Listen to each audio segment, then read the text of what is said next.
I fell in love with the college girl I sponsored. To avoid upsetting her sensitive emotions, I ate cheap food with her, wore plain t-shirts, and even cut ties with my parents just because she once said, "Your parents look down on me." Later, she took my ideas and my investment, built a successful business, and went back to take care of the first love she regretted losing in her youth. In her version of the story, she was a self-made woman, and I was nothing but a useless man who had money and nothing else. Then I was reborn, back to the year she first came to me for financial support. In front of her, he showed off the tuition money that was originally intended to be used to support her and refused to give it to her. Go start from scratch, successful woman.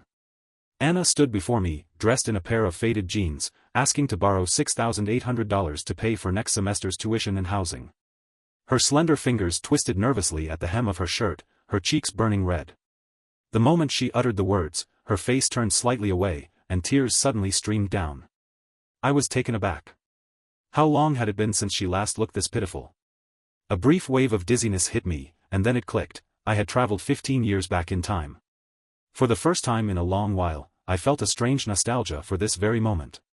Anna, such a beautiful girl, had come from a remote town, betting everything she had to get into our university.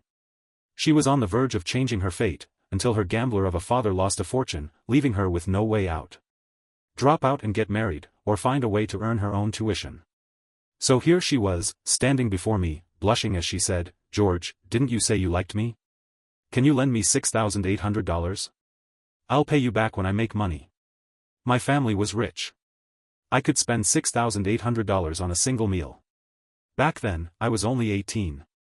I didn't think about anything else, I just liked her. Without hesitation, I handed her my entire wallet. Anna carefully counted out $6,800 from my wallet and took it out without taking a penny more. She wrote an IOU, pressed her fingerprint onto it, and promised she'd pay me back one day. Later, she worked herself to the bone, tutoring, handing out flyers, wearing a heavy mascot suit under the scorching sun, pushing herself to the point of heatstroke, to the point of collapse, just to earn $30. And why was I able to take her to the hospital that day? Because I was the other mascot standing beside her. I watched her. I just kept watching her. I loved her so much. She was beautiful, brilliant, relentless, burning with an unyielding vitality. She was different from every girl I knew. I had never seen a soul that grew so fiercely, nor had I ever felt this kind of overwhelming heat in my chest when I looked at someone. To save money, Anna survived on nothing but bread, 3 meals a day. It broke my heart. I grabbed her meal card and loaded it with $10,000. She snatched the card and threw it to the ground, jabbing a finger at me as she yelled, "George, who the hell do you think you are? If you've got guts, try chasing a woman without using your daddy's money. You think money makes you special?" Anna tilted her chin, looking down at me. "George, maybe you're somebody on this campus, with all your followers and girls circling you, but to me? You're nothing." Her words hit me hard. I couldn't hold back my tears. 15 years had passed, yet even now, thinking about it still hurt. Anna eventually paid back the $6,800. Her back was straight, her posture firm. I said, "You didn't have to. You know I." Anna cut me off. Because that would have changed things between us. I met Anna in my freshman year. It wasn't until senior year that we officially got together. I had chased her for 4 years. At the time, she had just started her own business, an Amazon store selling women's clothing. But she hit a rough patch, lost $300,000, and thought her world was collapsing. She was ready to give up. I paid off the $300,000 for her. Knowing how frugal she was, how she rarely ate out, I started bringing her to my place, cooking for her, making all the dishes she loved. I told her, "Don't be so upset. The sky isn't falling. Let me be your safety net, you know I can." Anna kept drinking, one glass after another. She covered her eyes with one hand, and before long, tears slipped through her fingers. "George, what am I supposed to do? Is this how my life is going to be?" I couldn't help myself, I pulled her into my arms. She trembled as she cried against my chest, but she didn't push me away. And from there, things unfolded naturally. I held her. Like I was holding the whole world. I thought I would cherish her, keep her safe in the palm of my hand. I thought we would last forever. My father once told me that money has a way of biting back, that not everyone can control it. It took me years to understand. Later, Anna became wildly successful. She followed my proposal, used my $15 million investment, and developed a dress-up game app. It made her obscenely rich, pulling in billions in monthly revenue. And that was when Anna started to change. She became confident, then arrogant, then downright domineering. Her word became law. Gone was the frugal girl I once knew. She started spending extravagantly, luxury cars, designer watches, mansions, yachts. She didn't deny it. She said it didn't matter. She had money now, more than she could ever spend. She was simply making up for all the years she had been deprived. So Anna started coming home later and later, drinking more and more. Men began circling her, some admired her, some wanted a piece of her wealth, and some genuinely loved her. Like Henry. He truly loved her. They had been neighbors since childhood. He had loved her for as long as he could remember. They had climbed mountains together, waded through creeks, caught tiny fish in the shallows. He had woven grasshopper cages for her, picked wildflowers from the fields, and even thrown punches at her gambling father. When her father tried to sell her off, to marry her to the crippled son of a local tyrant, Henry grabbed her hand and ran. They fled 1,000 miles in the dead of night, chasing the dream of a place where no one could ever find them. But they couldn't escape. She couldn't stop studying. Reality crushed them in the end. So she twisted her hands, dressed in those worn-out jeans, and came to me. "George, you said you liked me. Can you lend me $6,800? Back then, I was just a boy. I thought I was her hero, someone who could save her. Until Henry sent me their private photos. And a video. In the video, Anna was drunk, completely wasted, slurring her words, barely coherent. She lay in Henry's arms, her hand covering her mouth as she sobbed uncontrollably. By then, she was already making billions every month. And yet, in that video, she cried like a child. She said, "Henry, why is life so damn hard? Why are some people born with everything, while people like us have to fight just to survive?" She closed her eyes and whispered, "Henry, I can't accept this." Then she laughed bitterly and shook her head. "Is George even that great?" She scoffed. "No. George is nothing special. He's just an ordinary man. If it weren't for the confidence his father's money gives him, I wouldn't even spare him a glance. He disgusts me." She lifted her head to look at Henry. Her fingers traced the empty sleeve of his shirt. Yes. Henry never made it to college. He ended up in a steel mill, lost his arm in a factory accident, and spent every last cent he had on Anna, so she could eat, so she could live. And Anna accepted his money without hesitation. Yet she never took a single dollar from me. I used to think it was pride, integrity, a refusal to be dependent on anyone. But no. It was never about that. It was because she had someone else in her heart. Because she was saving herself for him. Anna pressed the rim of her wine glass against her cheek, smiling at Henry. "Henry, we were so good together when we were kids. But in the end, we never made it, did we?" She laughed, then suddenly, she was crying again. "Henry, why didn't you want me back then? Was I not good enough? Not pretty enough?" Henry let out a bitter smile. "No. It was never that. I just never had money. I couldn't give you the life you wanted." Anna stared at him, and tears poured down like a summer storm. She took a sip of her drink. $300,000. That's all I needed back then. She let out a shaky breath. "The moment I accepted that money, I felt like a whore. Not ending up with you is the biggest regret of my life." Her tear-filled eyes locked onto him. "I spent more than 10 years climbing my way to the top. I've made it, I have everything now. And finally, I can open my arms and embrace you." Her words cut through me like knives, slicing across 15 years of time. Maybe she was right. Maybe I really was the worthless man she said I was. But my love wasn't. When I fell for her, I was only 18. And in all my years, I had never loved anyone else. I had spent my life being kind, giving up my seat for the elderly, not even stepping on insects. I had given everything to love a woman, had done my best to be a good husband. And yet, to my wife, I had always been nothing more than a tyrant. I had spent my whole life crying over someone else's story. And my breaking point came the day I saw that video of her with Henry.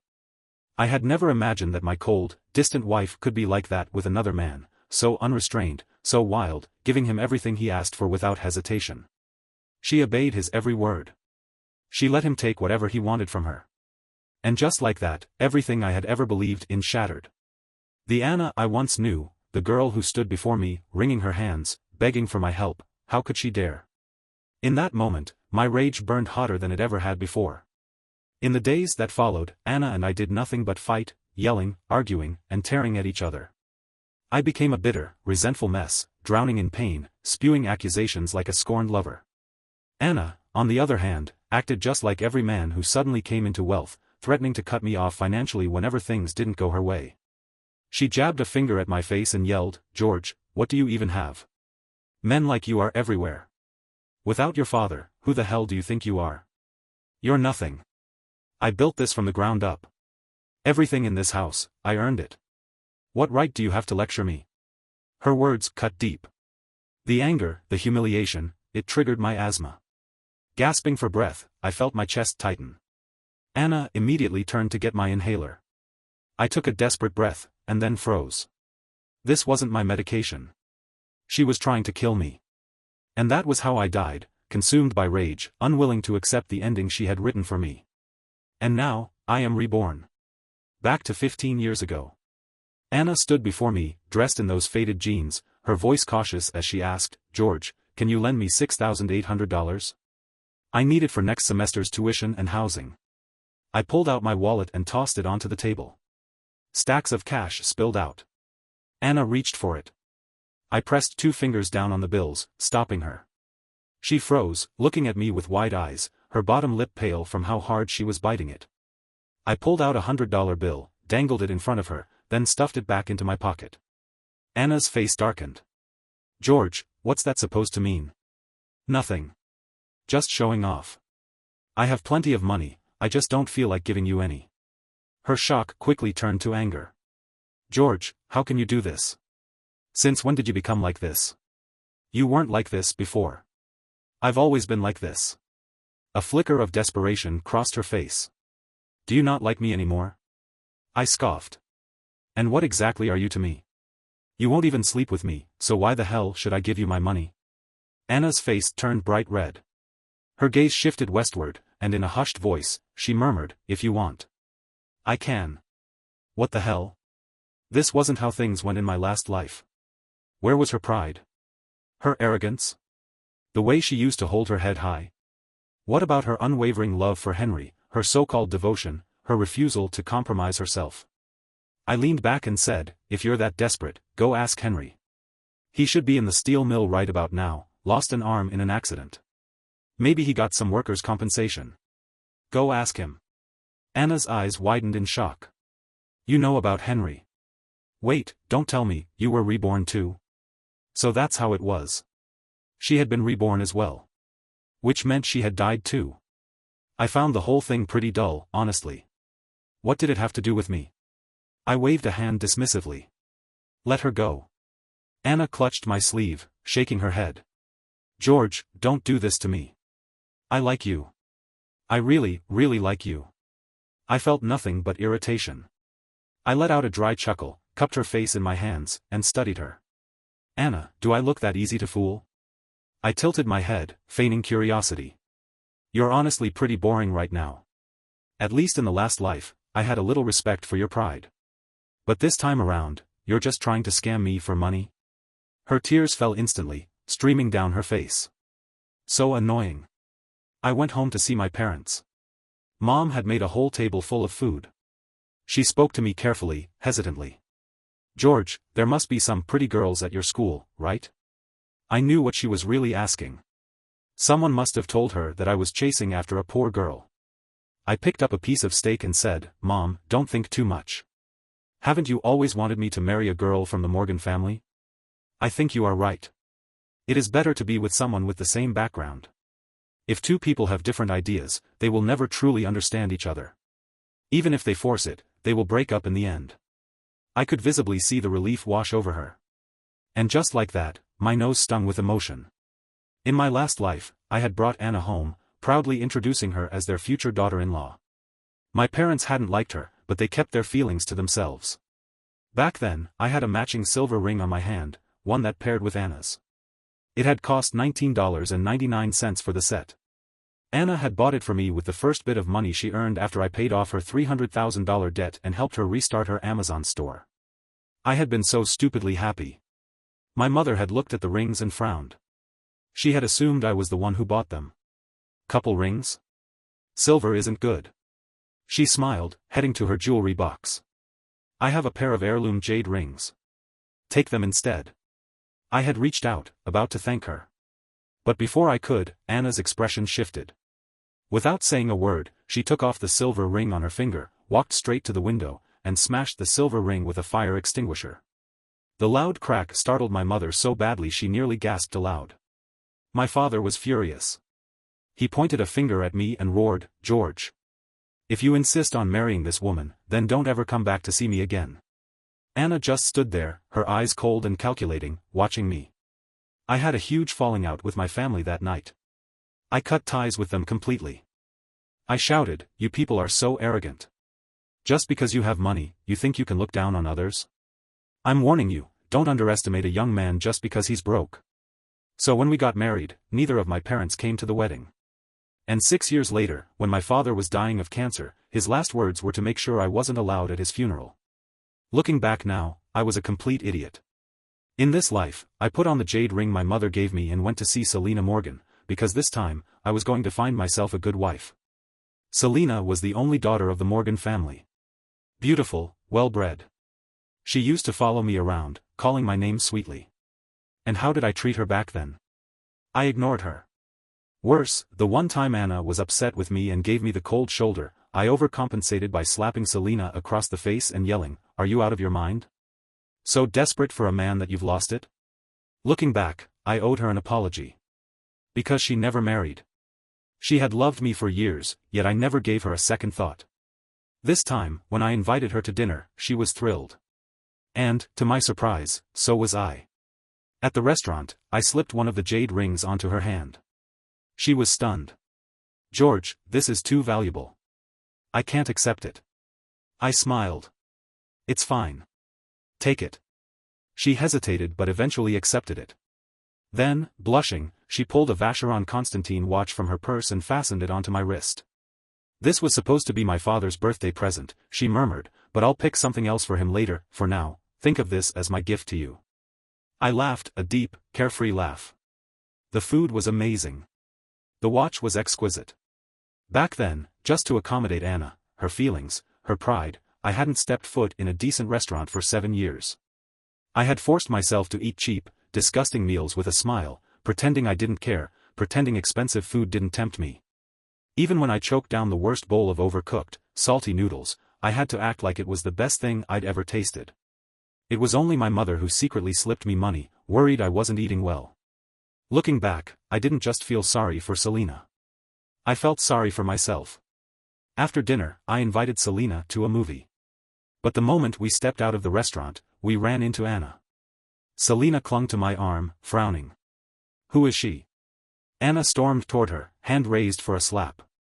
I caught her wrist mid-air. "Who do you think you are?" My voice was cold. Anna's face twisted with venomous hatred. "George," she spat out, "I knew it. You two were having an affair in your past life." I felt my patience snap. God, she was so annoying. "And what the hell does that have to do with you?" I shoved her aside. She reached for me again, desperate. I shook her off. "Stop dreaming, Anna. You're not getting a single cent from me. You think you're worth it?" Selena frowned, confused. "What money? Who is she?" I smirked. "Just some girl who asked me for $6,800 for college and got mad when I didn't give it to her." Anna stared at me like she was seeing me for the first time. "George, you weren't like this before." I laughed. "I've always been like this." Idly, I toyed with the jade ring on my finger. "Anna, didn't you once say you were self-made? That you were a strong, independent woman? That without my father's money, I was nothing?" I leaned in, my voice laced with mockery. "Well then, show me. Build your empire from scratch again." Her face paled. She knew exactly how much this ring was worth. I still didn't take school seriously in this life. Because I didn't need test scores to secure my place in society. By the time I was a sophomore, I had already pitched the game idea to my dad. After all, I had lived this life once before, I wasn't going to waste it. Even as a rich second-generation heir, I wanted to level up. With my dad's deep pockets and business acumen, the game became a massive hit, years ahead of its original timeline. And then Anna came looking for me. She didn't even make it past security. Oh, right, since my father's net worth had skyrocketed in this life, I now required bodyguards for personal safety. I could guess exactly why she was here. She probably wanted to accuse me of stealing her idea. But she had conveniently forgotten that the idea was mine from the start. That $15 million investment had come from me, money I had begged my mother for in secret. If this had been a normal business deal back then, I should have held a significant stake in the company. But in my last life? Once Anna got rich, she erased me completely. She said I was nothing without my father. She said every penny in our house was earned by her. She never even paid back the $15 million principal. Meanwhile, my car had been driven into the ground. Anna, raking in cash, controlling every cent of the company's finances, refused to buy me another one. But for Henry? She showered him with gifts, mansions, yachts, luxury cars. And for what? Henry was nothing but a figurehead CEO in name, doing nothing but guarding the damn door. But what shocked me the most was how different Anna looked. She was worn out. It looked like she had dropped out of school. She had no money for tuition. Henry, having lost his arm in the accident, didn't have much to give her either. And no matter how many part-time jobs she took, how much could she possibly earn? Something was off. In my last life, Henry had given everything to Anna. Every dime he made, he gave to her without hesitation. But in this life? Not only was he not supporting her, but he was actually asking her to pay back the $6,800 she had borrowed from him years ago. Was it possible that he had also been reborn? That he knew this woman wasn't worth it, and now wanted his money back? But that didn't make sense. If he had really been reborn, then shouldn't Anna be happily with him by now? Unless they had fallen apart. And now, they were trying to scam me for money instead. The Anna standing in front of me now was covered in wounds. Her neck was lined with scabbed-over scratches, her lips were split, and dark bruises shadowed her eyes. She looked like she had been beaten half to death. The moment she saw me, she burst into tears, pitiful as ever. She had always been beautiful. And yet, deep inside, I felt nothing. No sympathy, no anger. Not even hatred. If anything, I wanted to laugh. Anna clutched my sleeve, begging me to save her, begging me to remember that in our last life, we had been husband and wife. She said Henry had lent her some money, but then used it as leverage to force her father to marry her off to him. She had nowhere to turn. If she went back, Henry would beat her. If she refused to repay him, her father would beat her. She had run away because she had no other choice. She was pleading for my help. I let out a sharp laugh. How much money did you take from Henry? Her voice was barely above a whisper. $11,000. So just $11,000 was enough to back you into a corner. I nodded, smirking. And yet, when I covered your $300,000 debt, you barely blinked. My lips curled. Anna, not everyone is as kind as I am. Her tears fell like a broken string of pearls, streaming down her face. She nodded frantically. She knew. And she begged me again to save her. I spread my hands in mock helplessness. Save you? Why? Isn't Henry the one you wanted? Didn't you dream of being with him? You even went so far as to kill me for it, shouldn't this be exactly what you wanted? And now you're telling me you don't want him anymore? She froze. Her lips parted slightly, but no words came out. Then, finally, she whispered, I killed you? She shook her head wildly, eyes filled with panic. No. I didn't. I never. I chuckled darkly. Then tell me, Anna, why wasn't my inhaler real? She went still. Her whole body trembled. Then, shock. Pure, unfiltered shock. She whispered, no, it wasn't me. I thought you just died of an illness. Her voice cracked. She gripped my arm, shaking. Henry. It must have been Henry. He's the one who gave me that inhaler, he must have swapped it out. I knew it. I knew that bastard only wanted my money. And then she started crying again. Loud, gut-wrenching sobs. I clenched my jaw. Could she not have any other expression? I honestly didn't care who had killed me in my last life. Because this life? I was doing just fine. If anything, I should be thanking them. But Anna? She was still sobbing, her voice breaking as she choked out, Henry is nothing compared to you, George. He's not even close. She grabbed my sleeve again, desperate. After I got together with him, my business collapsed. I couldn't keep up with the market trends, and when I went bankrupt, I finally saw his true colors. He took my money and spent it like water, flaunting it in front of other women, throwing it around like it was nothing. He even had a kid with someone else. He was never who I thought he was. He was faking it all along. Her face twisted with regret and fury. He secretly transferred my assets, gave everything to another woman. He told me I was old, that he wanted someone younger. The only reason he treated me so well before was because he saw me with you. He wanted your connections, your influence. That's why he was willing to do anything for me back then. My brow twitched. So that was how it was. I sighed and rubbed my temple. Ugly, isn't it? I said. So tell me, do you still love him? Anna flinched, then shook her head violently. How could I love a man like that? He's a monster. George, I've only ever loved you. I scoffed. And how exactly are you any different from him? She froze. I took a step forward, voice cold. You got rich and spent your money recklessly, flaunted it in front of other men. You cheated on me with Henry. You had his child behind my back. You think the only reason you didn't end up with him was because of money? That if you hadn't owed me $300,000, you wouldn't have been forced to be with me? You thought being with me made you feel like a whore, but being with him would have been true love? I let out a low, mocking laugh. Did I ever force you? Did I ever treat you badly? You know exactly how I treated you. And yet, you couldn't even give me the bare minimum of loyalty in our marriage. And now, after everything, you have the audacity to say you love me? I shook my head, eyes filled with disgust. You were sleeping around while living off my money. And now you want to call Henry the villain? I let out another laugh. Tell me, was he really your greatest regret from your youth? Your selfless protector? Look at what happened the moment I wasn't in the picture. Look at how he treated you. I leaned in slightly, lowering my voice. You think you built yourself up from nothing? You think you were self-made? With what? Your tutoring jobs? Your part-time flyer distribution? Sending out resumes and hoping for a miracle? I straightened, fixing her with a cold stare. You say you love me? Don't make me laugh. There are plenty of women who love me. With or without you, I would still be me. In fact, I'd be better off. So don't come looking for me again. I watched as the light in Anna's eyes slowly faded. Maybe she finally understood, this was it for her. And for a brief moment, something in me stirred. Not love. Not regret. Just a strange, fleeting sense of pity. I glanced toward the west, my gaze drifting. Then my phone rang. Selena.